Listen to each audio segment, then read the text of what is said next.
Hi, this is Guy Wallace. I started in learning and development way back in 1979, and I semi-retired in 2023. But my current mission as a semi-retired L&D professional is to help enterprise learning and development organizations become more performance-based. Welcome to my podcast. This episode is about naming conventions in L&D for more quickly conveying the content and the level of depth of an L&D offering. Rather than cutesy or eye-grabbing titles, I much prefer a truth in titling approach. You could subtitle this episode, Why Make It Harder for the Learners and Managers? Yes, why make it harder for the learners and managers to select the right L&D for meeting their needs, which are the needs of the enterprise to have people proficient and competent in their performance requirements back on the job?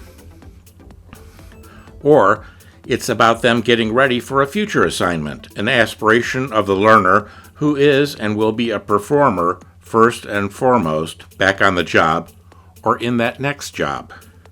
Why indeed make it harder? Most of the titles I submitted to my clients who didn't have a naming convention themselves used them some of the time and changed them some of the time when they didn't buy into the whole enchilada of naming conventions for quick conveyance of focus and depth. It is unusual, I'll grant you that. I've seldom seen anything like my naming conventions, truth in titling. It all started when I was a consultant and doing performance-based curriculum architecture designs for multiple audiences across multiple business processes, more than one group of individual contributors, people with different job titles, and perhaps more than one set of levels of management. When my focus was what used to be called cross-functional processes, such as the implementation of a new product development process, maybe there would be half a dozen job titles and their management chains up a level or two or more. The offerings of a set of performance-based instruction, chunked for helping people of any job title and level understand the big picture and their immediate performance requirements and focus, depended on where they were in the process or cycle, what was critical to avoiding cold storage training, as we used to call it back in the day, where the content was all loaded into one program and not modularized to be more timely. I mean, why learn about the annual inventory process 11 months before it's needed?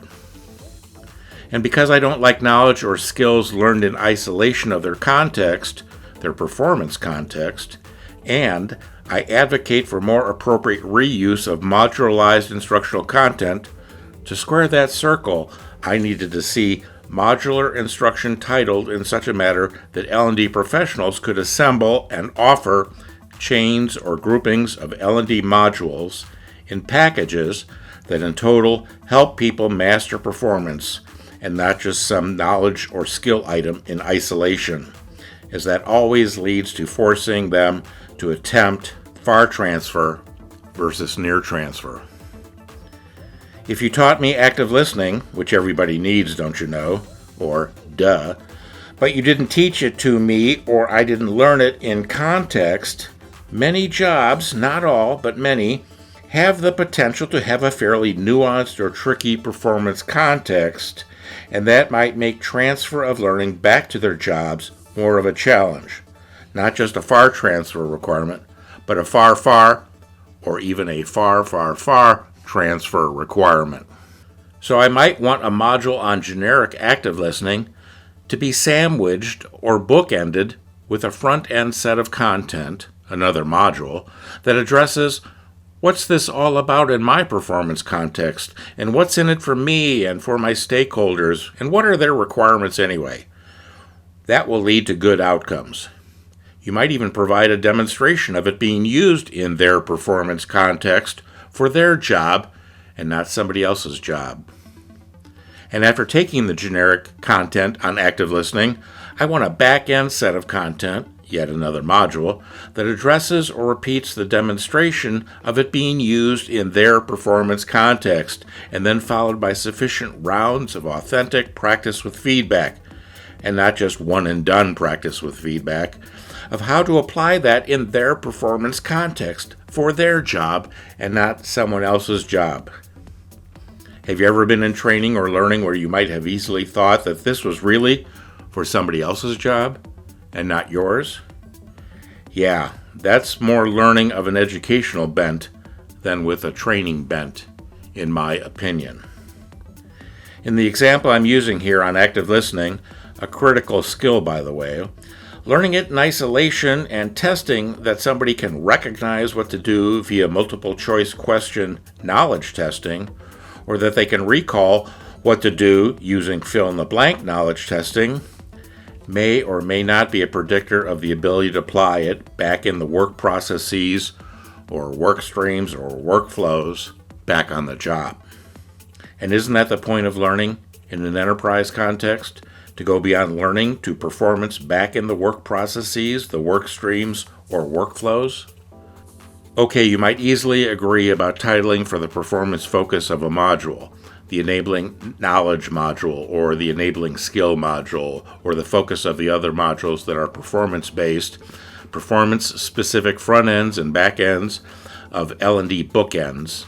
But what about reflecting the right depth of coverage in the module title itself? In my approach, I see 3 levels of depth of coverage: awareness-building content, knowledge-building content, and skills-building content. Skills-building content also includes the first 2, and knowledge-building content includes the first. Perhaps the VP needs an awareness, an overview of the new and improved XYZ, so they don't freak out when they see or hear about people doing the new XYZ, which is different than the prior way to do XYZ, and inappropriately redirect everyone back to the old past practice. And the manager needs deeper knowledge on XYZ as part of their additional learning on how to manage the new and improved XYZ in terms of planning work, assigning work, monitoring work, and troubleshooting work when it's the newfangled XYZ, which is different than the old XYZ. And the individual contributor needs the skills of XYZ. New people will need just the new XYZ, but incumbents might need more. The whys behind the change and the specifics regarding what's different in this new XYZ from the old XYZ.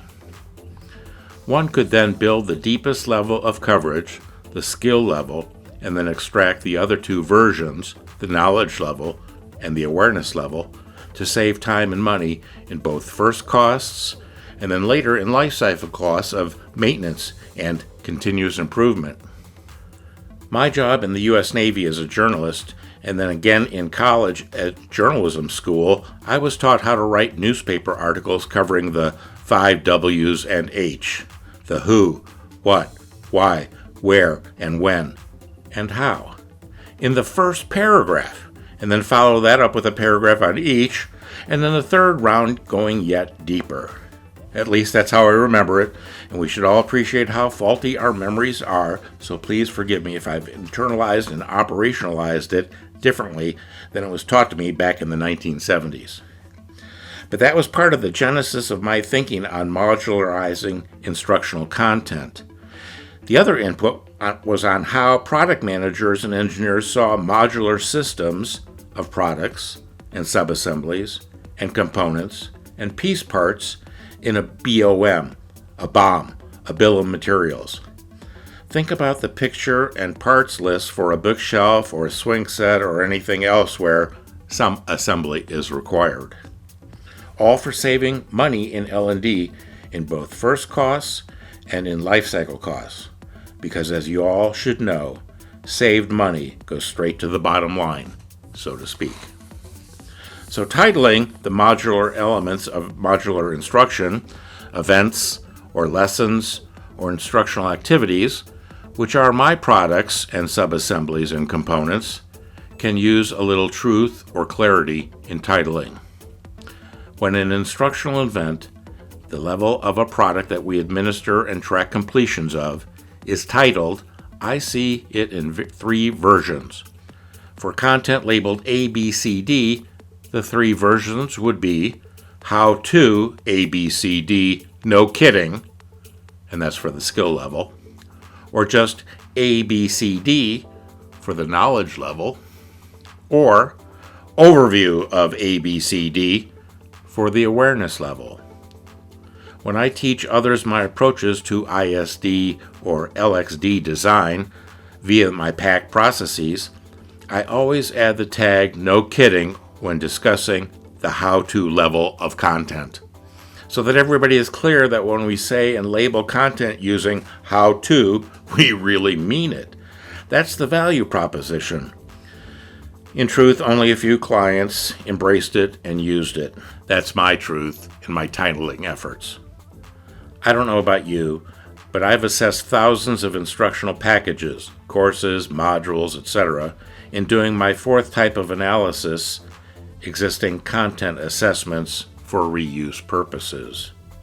In my experience, way too many of the L&D products I assessed after first doing a target audience analysis, a performance and gap analysis, and a knowledge and skill analysis fell way short of the promise of their titles.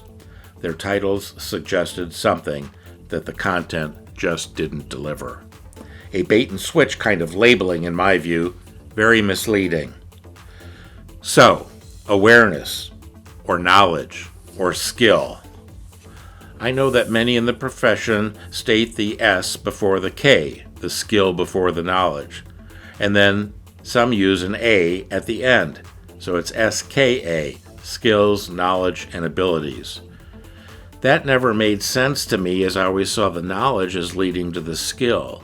I'm always looking for appropriate sequences because it's so suggestive. I found too many that were confused over the SKA label, and I started using AKS for enablers. Just so you know, adopt and adapt or reject as you need to in your context. And speaking of adaptation, here's my story of when I went from using just K and S to using AKS. When my clients, master performers, back at Illinois Bell in 1986, didn't wish to tag a set of enabling knowledge and skills with either an S or a K to indicate what level of depth did this need to go to for the target audience who was bringing tons of prior knowledge and skills to the table, to the job, to the learning process, if you will. They were afraid that if they labeled it a K or an S, their training organization would give them a 2-hour module when only 5 minutes was needed. That was quite an interesting discussion, as I was seen by these master performers as one of them, and that if I marked that knowledge and skill item with either a K or an S, we were all doomed to having a 2-hour module produced on it. So I amended my ISD methods right then and there and created the A. That A level for awareness, with the intention that it would be a signal to all that what it meant or desired was something short, very short, or even shallow, and much less than a K, because that's all that was needed, given the target audience's background, their education and or experience, something that most training folks don't understand well enough or practice well enough, leading them to produce content that is, quite frankly, overkill in the extreme. They, most learners and their management, hate when that happens. By the way, the overkill in the extreme when it comes to what's included in the L&D is the fault of an analysis and design process that doesn't take into consideration the incoming knowledge and skills of the learners. My interest and use for a truth in titling approach was due to truthful titles being helpful to my clients' learners and their supervisors when down selecting from the L&D events on a training and development or L&D path, or as I sometimes prefer to call learning paths or journeys, the performance competence development path. The Performance Competence Development Path is a marketing poster that visually suggests a sequence of learning and training content that most likely needs to be down-selected and then resequenced, most of the time, for creating an individual development plan, and then implemented as planned, unless things change, of course. The path itself represents a down-select from all of the enterprise content selected or built or bought for this target audience. A path of modular events, of modular lessons, of modular instructional activities. Better titling provides better guidance in that planning effort for an IDP, an individual development plan, for developing performance competence. To help make that down-selecting effort better, when there are many things, the L&D packages or offerings that I call events, modular events, it helps if the title gives one a clue about the intended depth of coverage, awareness, knowledge, and skills, as well as the focus. It's on terminal performance, or it's on an enabling skill, or it's on enabling knowledge. That's what's required, in my opinion, in my experience, when engineering or architecting learning in an enterprise learning context. If you've got to use some cutesy or gimmicky or eye-grabbing title, put it in the subtitle, in my opinion. This is how I approached titling as an external consultant between 1982 and 2023. That was my context. Yours might be different. So remember, adopt what you can and adapt or even reject the rest. I hope that this has been helpful. Cheers.